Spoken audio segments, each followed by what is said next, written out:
What treatments do we have for COVID? Of course, we have what's called supportive care, which is oxygen, which is intravenous fluid replacement. And also there's some good data now, some good information coming through on anti-inflammatory treatment, particularly for people, for example, like children who get that very severe inflammatory response. In terms of treatment for the virus, there are a lot of trials and a lot of products around the world that are being trialed at the moment.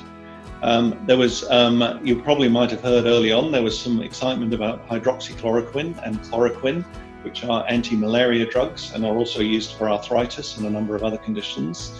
That initial excitement seems to have settled down a little bit. So some of the initial small studies look promising, but the larger studies which are still going on perhaps are less promising. We don't know yet. We need big studies and we need them to be replicated. In other words, we need findings from a number of different centres around the world to make sure that that treatment is working, but it doesn't look like a miracle drug.